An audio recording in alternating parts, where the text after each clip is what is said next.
Halo sahabat Kompas.com, dalam rangka memperingati Hari Istimewa 17 Agustus, kami di Sporty telah menyiapkan 8 momen dan sosok emas olahraga Indonesia dalam waktu 17 menit.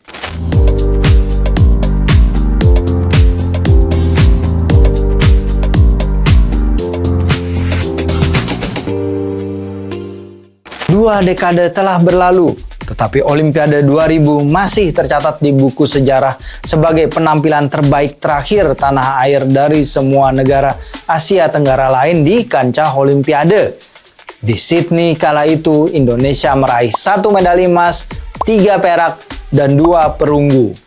Emas tunggal di Olimpiade ke-27 itu datang dari sektor ganda putra yang dipersembahkan oleh Tony Gunawan dan Chandra Wijaya. 2 perak tambahan hadir dari Tri Kusharyanto dan Minarti Timur di sektor ganda campuran dan Hendrawan di sektor tunggal putra. Sementara angkat besi mendatangkan 1 perak hasil raihan Lisa Rumbewas serta 2 perunggu dari Sri Indriani dan Minami Binti Slamet. Kala itu Merah Putih duduk di posisi ke-38 klasemen akhir medali.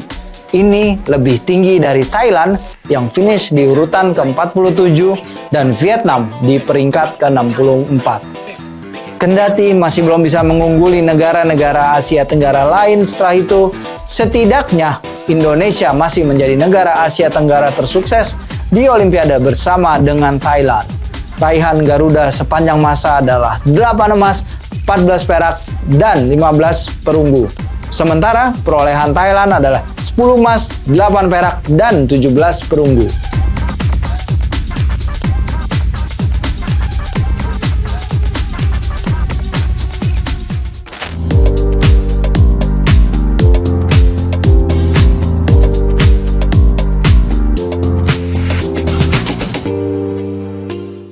Taufik Hidayat menjadi salah satu dari hanya 3 atlet atau pasangan non-unggulan yang meraih podium tertinggi sepanjang sejarah bulu tangkis di Olimpiade. Permainan magis Taufik Hidayat di Olimpiade 2004 terus menjadi kisah legendaris hingga sekarang ini. Kendati ia menjadi unggulan pertama di Sydney 2000, penampilan tak konsisten di turnamen-turnamen utama menjelang Olimpiade Athena membuat Taufik tak masuk daftar unggulan atau daftar 8 teratas di antara para pesaingnya. Namun, ia memutar balik segala prediksi. Taufik yang kala itu diasuh Mulyo Handoyo hanya kalah 1 game sepanjang perjalanan ke final. Tekanan bertambah karena ketika itu ia menjadi satu-satunya harapan Indonesia bagi meraih medali emas di Olimpiade yang dibuka pada 13 Agustus 2004 tersebut. Taufik bahkan mengaku kemudian bahwa ia hanya bisa tidur 2 atau 3 jam maksimum pada hari sebelum final. Namun ia mengatakan ke pelatihnya, sekarang atau tidak sama sekali, ini adalah kesempatan terakhir. Alhasil ia berhasil mengamankan podium tertinggi seusai menumbangkan unggulan ke-7 asal Korea Selatan Son Seung-mo 15-8 dan 15-7. Hebatnya, Taufik bangkit setelah sempat tertinggal 0-7 pada game pertama. Air mata pun menetes dari matanya usai match point dimenangkan. Semua usahanya untuk mencapai titik tersebut terbayarkan tuntas. Namun Taufik tak berhenti di situ dengan dia berhasil menjadi pemenang di kejuaraan dunia 2005, gelar yang ia belum pernah dapatkan sebelumnya. Sampai tahun 2023 ini, belum ada lagi orang Indonesia lain yang menjadi pemenang di sektor tunggal putra Olimpiade.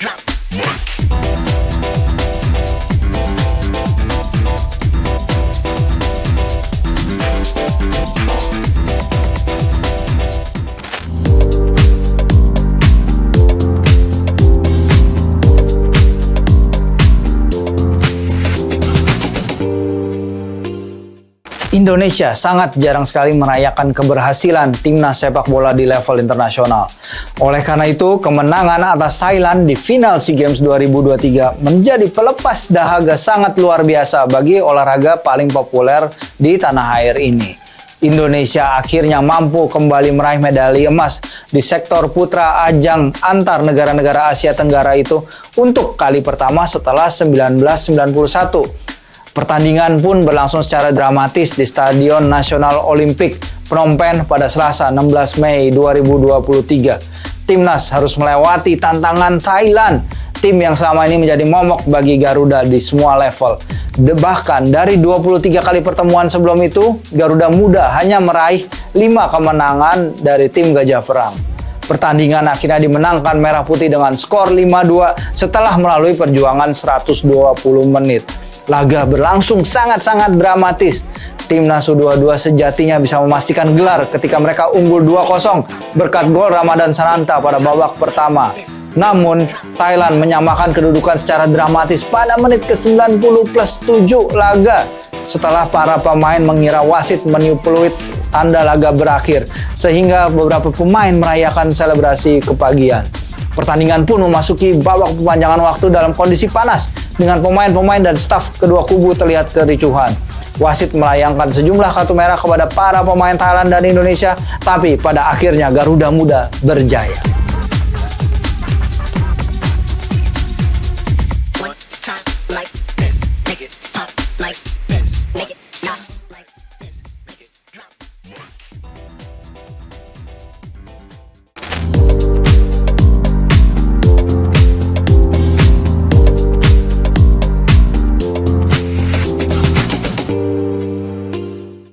Sektor tunggal putra masih sulit melahirkan juara baru bagi Indonesia di ajang All England. Haryanto Arbi tercatat sebagai tunggal putra terakhir tanah air yang berhasil mencatatkan namanya sebagai juara turnamen bulu tangkis tertua di dunia tersebut saat ia menjadi kampiun pada 1993 dan 1994. Namun, Merah Putih masih menjadi pemegang rekor juara di sektor tunggal putra All England. Nama Rudy Hartono tak tergoyahkan dari puncak daftar juara turnamen dengan 8 gelar yang ia miliki. Gelar pertamanya datang pada 1968 saat usianya hanya 18 tahun. Pria kelahiran Surabaya pada 18 Agustus 1949 ini tampil dalam 10 final yang juga menjadi rekor terbanyak bersama dengan Lindan. Luar biasanya, 7 gelar All England pertama Rudy Hartono datang secara beruntun antara 1968 dan 1974 dengan gelar terakhirnya tiba pada 1976. Ia juga tampil dalam 9 final beruntun pada periode 1968 sampai 1976. Beberapa tunggal putra terhebat yang datang dalam beberapa dekade terakhir seperti duo legendaris Lindan serta Lee Chong Wei pun tak dapat menyamai perolehan Rudy Hartono. Lindan mengoleksi 6 gelar, sementara Lee Chong Wei 4 gelar All England.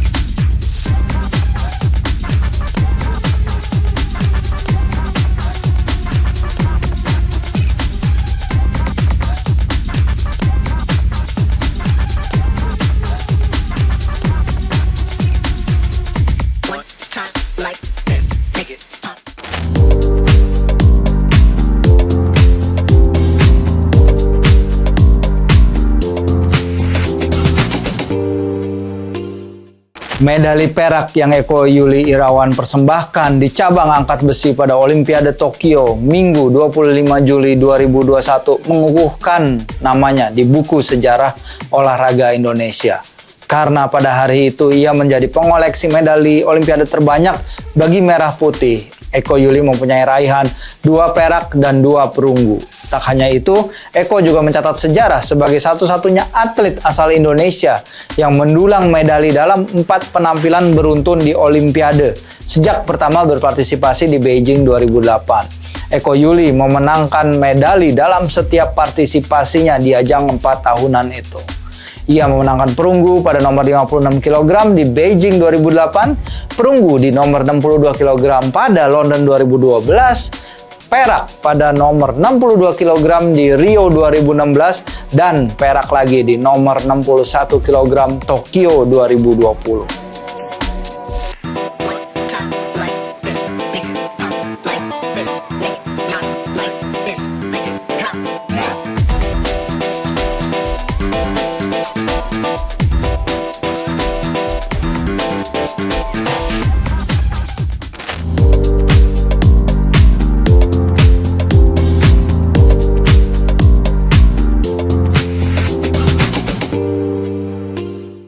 Momen emas kali ini berhubungan dengan kapabilitas kita menjadi tuan rumah yang baik untuk event olahraga kelas internasional. Mereka yang ada di Stadion Gelora Bung Karno pada hari Sabtu 18 Agustus 2018 itu tentu akan punya kenangan indah dari momen hari tersebut. Mulai dari entrance Presiden Joko Widodo naik motor gede ke dalam stadion, tarian masal Ratoh Jaro, lagu Indonesia Raya yang dibawakan oleh Tulus, dan penampilan Via Valen yang membuat Presiden Jokowi sekalipun bergoyang. Semua menjadi kenangan yang tak lekang oleh waktu. Tema besar Unity in Diversity dipertontonkan secara luar biasa sepanjang upacara arahan Wisnu Tama yang berlangsung lebih dari 2 jam tersebut. Seremoni bahkan juga memuat panggung dengan replika gunung api setinggi 26 meter lengkap dengan air terjunnya. Momen Susi Susanti menyalakan obor Asian Games di atas gunung berapi tersebut merupakan momen luar biasa yang akan selalu diingat. Seremoni pembukaan juga menjadi alat kuat bagi soft power kita terhadap region dengan berbagai media Asia menyatakan apresiasi dan pujian mereka terhadap acara pembukaan tersebut. Belum lagi delegasi Korea Selatan dan Korea Utara berjalan sebagai satu dalam defile atlet. Sungguh momen bersejarah bagi kedua negara yang secara teknis masih dalam kondisi perang tersebut.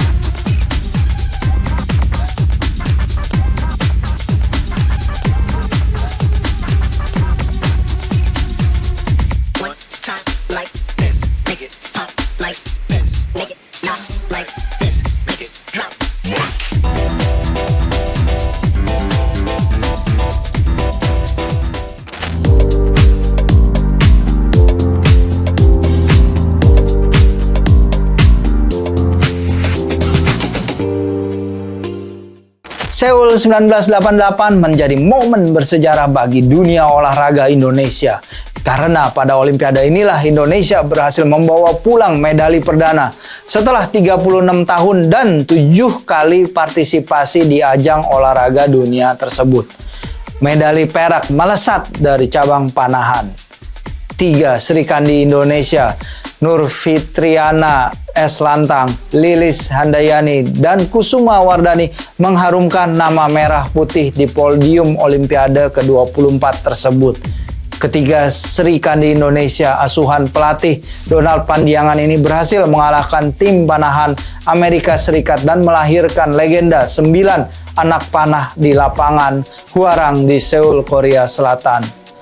Ketiga Serikandi ini awalnya harus melakoni rematch dengan AS karena mereka sama-sama mengantongi angka 952. Dalam rematch ini, 9 anak panah dari atlet-atlet kebanggaan tanah air tersebut mampu mengumpulkan 72 poin. Jumlah ini akhirnya lebih tinggi dari Amerika Serikat yang hanya mampu mengambil 67 poin. Kepada harian Kompas ketika itu, Fitriana mengaku jujur memikul beban berat bersama 2 rekannya. Karena belum ada satupun medali yang dikantongi tim Indonesia sampai hari-hari terakhir turnamen. Indonesia, negara terkuat di Asia Tenggara ketika itu, masih tertinggal dari Filipina dan Thailand, 2 negara tetangga yang sudah menyabet 1 perunggu dari cabang olahraga lain. Namun, ketiga Serikandi ini mengalahkan beban di pundak dan membawa kejayaan bagi tanah air.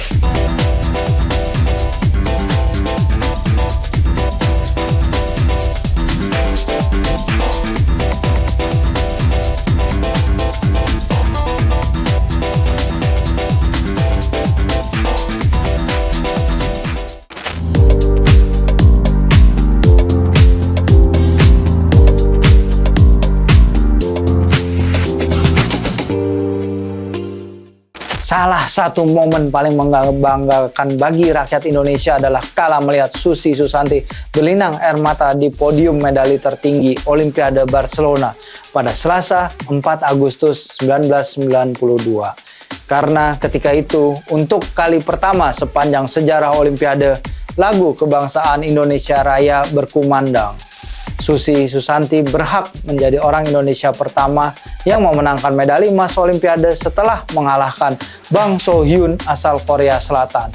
Pertandingan ketika itu bergulir menegangkan hingga game ketiga, sebelum Susi akhirnya menang dengan skor 5-11, 11-5, dan 11-3. Kisah Susi sebelum malam final pun menarik sekali. Ia menceritakan bagaimana ia tidak nafsu makan karena tegang menjelang hari laga. Ia hanya akhirnya memaksakan makan nasi abon dan ikan asin serta meminum segelas susu. Dirinya juga baru bisa tidur pada tengah malam. Susi mengaku kemenangan di Barcelona tersebut adalah kali pertama ia berteriak selebrasi setelah menjadi juara.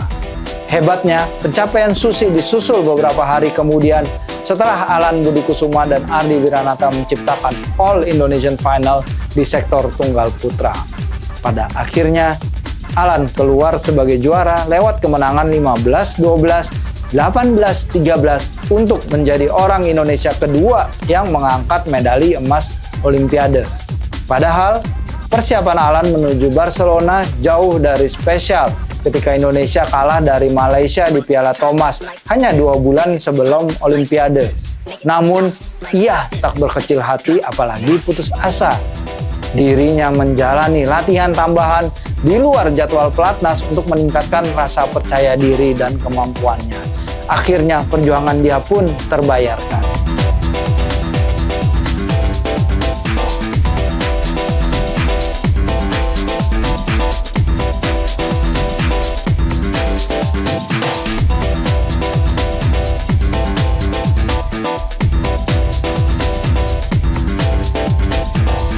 Itu tadi 8 momen dan sosok emas olahraga Indonesia. Saksikan informasi seputar olahraga terkini, baik dari dalam maupun luar negeri, hanya di Sporty, seputar olahraga terkini.